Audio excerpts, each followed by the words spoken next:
Alhamdulillah Alhamdulillahilladzi arsala rasulahu bil huda wa dinil haqq liyudhhirahu 'ala dini kullihi wa kafa billahi shahida. Asyhadu an la ilaha illallah wahdahu la syarika lah wa asyhadu anna Muhammadan 'abduhu wa rasuluhu la nabiyya wa rasula ba'da. Allahumma shalli wa sallim wa barik 'ala Muhammadin wa 'ala alihi wa ashabihi wa junudihi wa man tabi'ahum bi ihsan ila yaumiddin. Amma ba'd. Qala Allah ta'ala fi kitabihi al-karim, a'udzu billahi minasy syaithanir rajim. Ya ayyuhalladzina amanu kutiba 'alaikumus shiyam kama kutiba 'alal ladzina min qablikum la'allakum tattaqun. Qala Rasulullah sallallahu alaihi wasallam, man shoma ramadhana imanan wa ihtisaban ghufira lahu ma taqaddama min dhanbihi. Shadaqallahu al-'azim wa shadaqa rasulul karim. Puji syukur mari senantiasa kita panjatkan kehadirat Allah Subhanahu wa taala atas seluruh limpahan nikmat dan karunia-Nya kepada kita. Baik nikmat-nikmat yang senantiasa kita minta dalam penteknya dan sederhananya doa-doa kita, atau nikmat yang tidak pernah kita minta dan bahkan tidak pernah terbayang dalam benak kita, tetapi sampai detik ini Allah yang Maha Rahman dan Maha Rahim masih memberikan nikmat itu kepada kita tanpa henti dan dalam bentuk yang terbaik dan yang paling sempurna untuk kita. Semoga nikmat-nikmat itu mampu senantiasa kita jaga dan kita rawat sampai kita pulang kembali kepada Allah dalam keadaan selamat.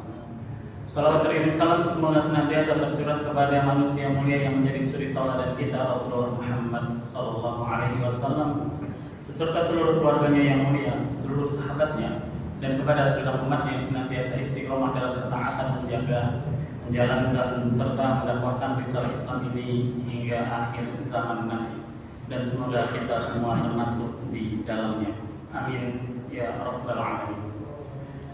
Ma'asyiral muslimin jamaah sidang salat zuhur yang dirahmati Allah. Rajab tahun 9 Hijriah, siang hari Rasulullah Muhammad SAW sedang mengkonsolidasikan dan mengkoordinasikan keberangkatan ekspedisi militer ke Tabuk, yang mana ekspedisi militer ini adalah ekspedisi militer terakhir yang diikuti oleh Rasulullah SAW. Seperti biasa, Nabi kita mengumumkan dan mengajak kaum muslimin yang ada di Madinah saat itu untuk berlomba-lomba memberikan, menginfakkan apa-apa yang mereka punya.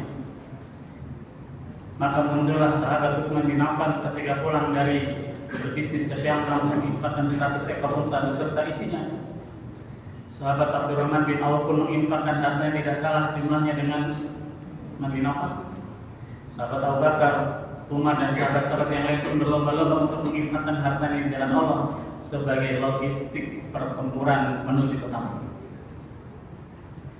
Di saat itu, bapak-bapak yang dirahmati Allah, ada beberapa orang sahabat yang kemudian mendatangi Rasulullah SAW dalam keadaan sedih dan menangis.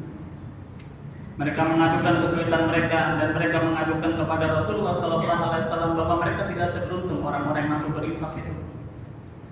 Ya Rasulullah, kami kalah dengan mereka, saudara-saudara kami yang memiliki harta. Salat mereka sama dengan salat kami, puasa mereka sama dengan puasa kami, tadarus mereka sama dengan tadarus kami. Tetapi yang membedakan adalah kami tidak memiliki harta untuk berinfak sama seperti mereka. Bahkan kami tidak memiliki tunggangan-tunggangan untuk berangkat ke Tabuk, sementara kami sangat ingin berjihad bersamamu ya Rasulullah. Rasulullah SAW dengan tersenyum dan mengatakan, ketahuilah bahwa setiap kalimat tasbih yang kalian ucapkan itu adalah sedekah. Kalimat tahlil yang kalian ucapkan itu adalah sedekah. Kalimat tahmid yang kalian ucapkan itu adalah sedekah. Dan kalimat takbir yang kalian ucapkan itu adalah sedekah. Bahkan di sunnah yang lain Rasulullah SAW bersabda kepada kita, tabassumuka fi wajhi akhika shadaqah. Bahkan senyum di hadapan saudaramu itu adalah sedekah. Tetapi yang menarik, ma'asyiral muslimin rahimakumullah, ada sensitivitas iman, kecemburuan amal yang sangat tinggi pada masa generasi itu. Kita pernah tidak melihat satu generasi itu yang isinya orang hebat semua selain generasi Rasulullah SAW? Tidak pernah ada. Di salah satu generasi hebat, biasanya hebat adalah satu pemimpinnya atau hanya orang-orang tertentu. Tetapi pada masa generasi Rasulullah SAW itu semuanya hebat. Kita kalau mencari ahli militer banyak, ada Khalid bin Walid, kemudian ada Abu Ubaidah bin Jarrah, dan masih banyak sahabat-sahabat yang lain, ada Ali bin Abi Thalib dan sebagainya. Kita mencari orang-orang kaya yang dermawan, ada Utsman bin Affan, ada Abdurrahman bin Auf, dari Ansar ada sahabat Sa'ad bin Ar-Rabi, dan masih banyak sahabat-sahabat yang lain. Manajer handal ada Umar bin Khattab, kemudian masih termasuk juga Utsman bin Affan. Orang-orang pemuda-pemuda cerdas ada Ali bin Abi Thalib, ada Abdullah bin Mas'ud, ada Abdullah bin Abbas, lengkap. Termasuk kecemburuan dalam amal yang menjadi pertanyaan besar kita, Pak. Kok bisa sampai secemburu itu dalam hal amal yang bagi kita hidup di masa sekarang orang beramal itu seperti layaknya debu-debu yang berterbangan, tidak peduli kita dengan amal-amal kita, bahkan tidak peduli dengan amal-amal orang lain yang kadang-kadang melampaui itu.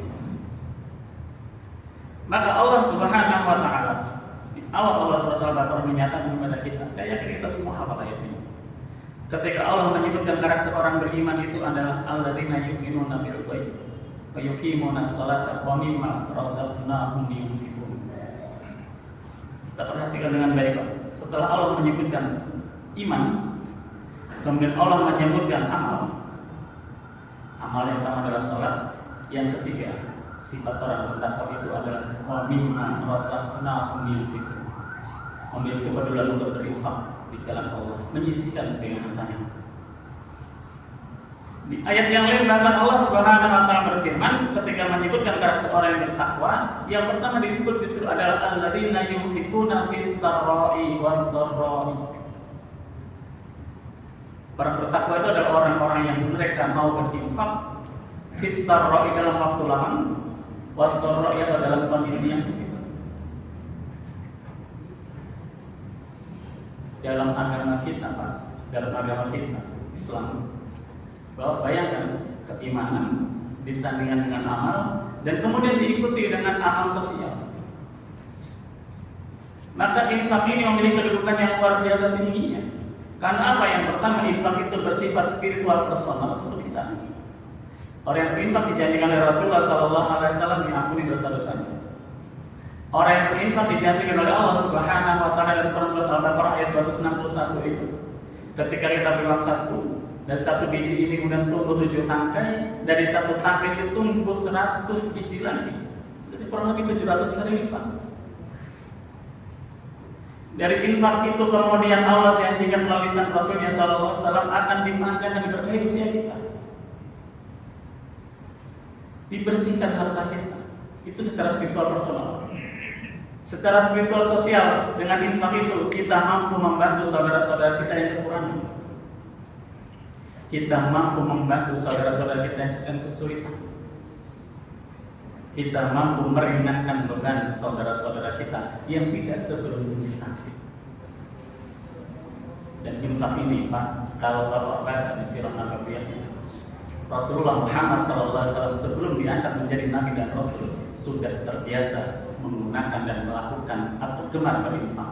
Maka ketika Nabi kita Muhammad SAW didatangi malaikat Jibril pertama kali dan beliau ketakutan, beliau mengadukan kepada istrinya Bunda Khadijah radhiyallahu anha tentang peristiwa itu.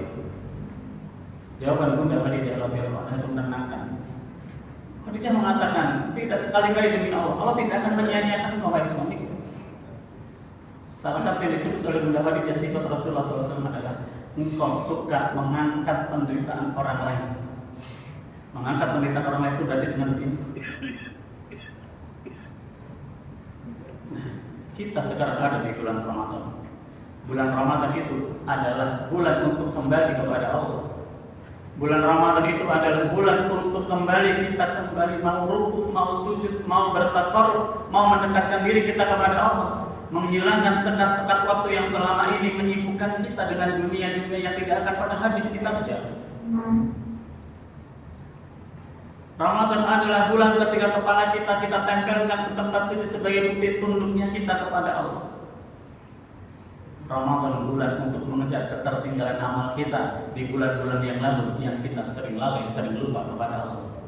Dan salah satu keutamaan di bulan Ramadan adalah melakukan infak. Rasulullah Muhammad SAW diriwayatkan ketika Ramadan infaknya Nabi cepat seperti bahkan melebihi kecepatan angin, begitu mudah. Begitu mudah berinfak, begitu mudah membantu, begitu mudah bersedekah.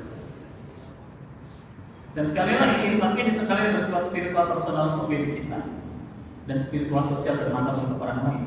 Maka nanti ketika disambungkan dengan hadis Nabi SAW, khairun nas ya'qulun nas, manusia yang terbaik itu Pak adalah yang memberi manfaat bagi orang lain. Kita mungkin bisa egois, sholat untuk kita, puasa untuk kita. Kita mungkin bisa egois berdoa hanya untuk diri kita, tapi kita lupa Pak, bahwa dalam Al-Quran, dalam doa-doa kita itu sebagian besar itu menggunakan lafaz Rabbana, Rabbana, Rabbana, yang menunjukkan kepada kita bentuk jamak, yang menunjukkan bagi kita makhluk kita bahwa kita itu membutuhkan makhluk lain dan disebut dengan makhluk sosial, yang membutuhkan, yang menunjukkan kepada kita tidak bisa hidup kita hanya sendiri. Maka infak itu kalau Bapak lihat itu urut dari yang pertama, sifat orang pertama tadi di awal Al-Qur'an, iman disebutkan oleh Allah Subhanahu wa taala untuk diri kita. Setelah iman tentu dibutuhkan konsekuensi kan? Nggak mungkin kita hanya ngomong saya beriman tapi tidak ada buktinya. Maka bukti yang diminta oleh Allah yang pertama adalah sholat. Maka nanti di hadis ada disebutkan amal yang pertama kali dihisab itu adalah sholat. Di hadis tentang Ramadan, Rasulullah SAW bersabda, "Man qama Ramadhana imanan wa ihtisaban ghufira lahu ma taqaddama min dhanbihi." Siapa yang dia berdiri untuk sholat di bulan Ramadan dengan penuh keimanan, dengan penuh rasa ihtisab, diampuni dosa-dosanya masa yang lalu. Tapi dua ini sifatnya spiritual personal, iman dan sholat. Maka Allah melengkapi dengan infak itu untuk menyempurnakan penciptaan kita, untuk menyempurnakan keimanan kita, untuk menyempurnakan kesalehan kita, sehingga saleh kita itu bersifat untuk diri kita dan saleh kita bersifat untuk memperbaiki dan untuk bersifat pada sosial, pada masyarakat dan pada umum. Dan itulah yang dicontohkan oleh Nabi kita Muhammad SAW. Maka jamaah zuhur yang dirahmati Allah Subhanahu wa taala, mumpung kita masih ada di bulan Ramadan yang sebentar lagi berakhir, mari yang belum berinfak kita giatkan diri untuk berinfak. Yang pertama untuk diri kita, yang kedua untuk membantu, baik itu membantu saudara-saudara kita yang kekurangan atau membantu saudara-saudara kita yang sedang kesulitan. Dan yakinlah dengan infak itu Allah akan selalu menjaga diri kita dari mara bahaya. Dan jangan pernah lupa dengan infak itu Allah memberikan balasan yang terbaik bagi kita. Apalagi ketika kita sedang ada di bulan Ramadan, manfaatkan, maksimalkan sisa-sisa Ramadan yang sebentar lagi berlalu dengan amal-amal yang bisa kita lakukan. Salah satunya dengan memperbanyak infak-infak kita. Semoga dengan infak-infak itu kita dimasukkan oleh Allah Subhanahu wa taala sebagai hamba-hamba yang bertakwa, sama persis seperti tujuan puasa. Ya ayyuhalladzina amanu kutiba 'alaikumus shiyam kama kutiba 'alal ladzina min qablikum la'allakum tattaqun. Mudah-mudahan kata takwa itu tidak hanya sekadar dalam lisan kita, tapi juga bisa masuk ke dalam diri kita, menghujam kuat dalam hati kita, dan membuat seluruh apa yang ada dalam diri kita itu betul-betul berjalan dalam koridor takwa yang disyariatkan oleh Allah Subhanahu wa taala dan dicontohkan oleh Nabi-Nya Rasulullah Muhammad SAW. Amin ya rabbal alamin. Semoga bermanfaat, memberi motivasi, memberi inspirasi bagi kita. Dan sekali lagi, yang benar datang dari Allah, yang salah datang dari saya pribadi. Nasrun minallahi wa fathun qarib. Wa basyiril mu'minin. Subhanakallahumma wa bihamdika asyhadu an la ilaha illa anta astaghfiruka wa atubu ilaik. Wabillahi taufiq wal hidayah.